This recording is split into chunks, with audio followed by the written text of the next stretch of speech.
안녕하세요. 김성학 변호사입니다.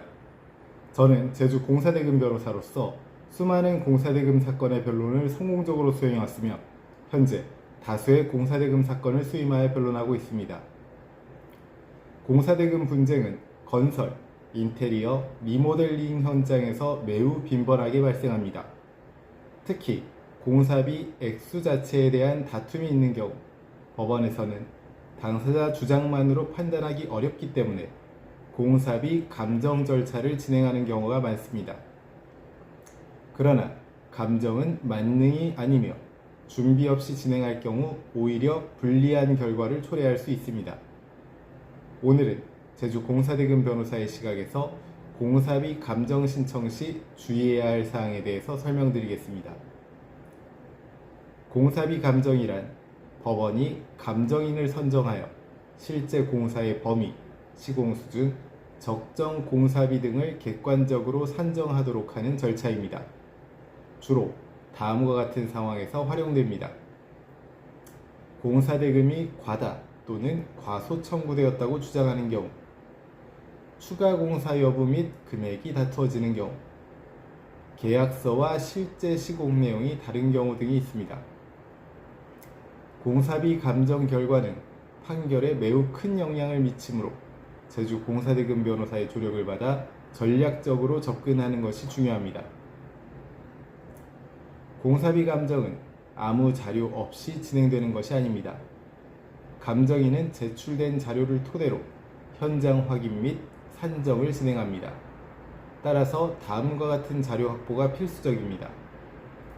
공사 계약서 및 견적서, 공정표, 설계도면, 시방서, 공사 진행 사진 및 영상, 세금 계산서 및 거래 내역, 추가 공사에 대한 문자, 카카오톡 등 증빙.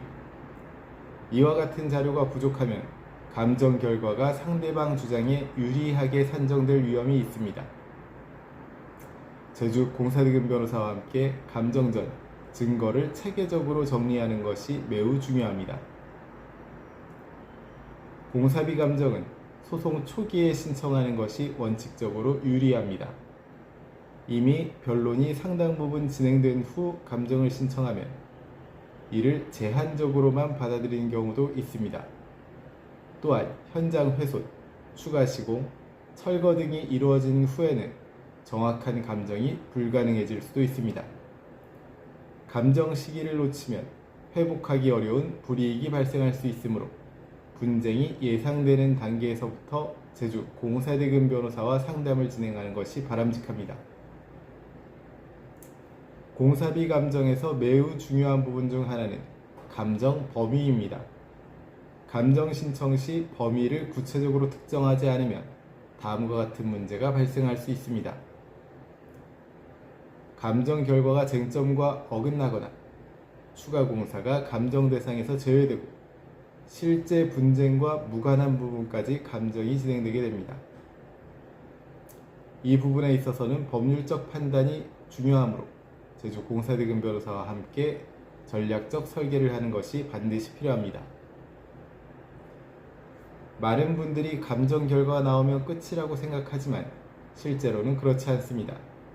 감정 결과에 오류나 불합리가 있는 경우 다음과 같은 대응이 가능합니다.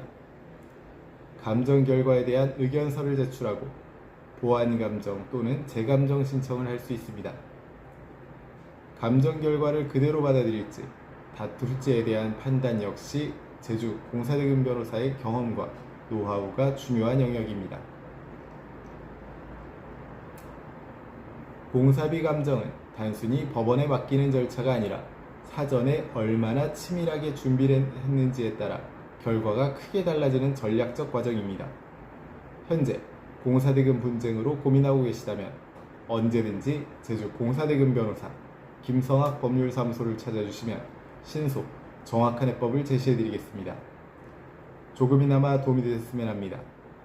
여러분의 권리를 지키고 언제나 신속하고 정확한 해법을 제시해드리는 김성학 변호사입니다. 감사합니다.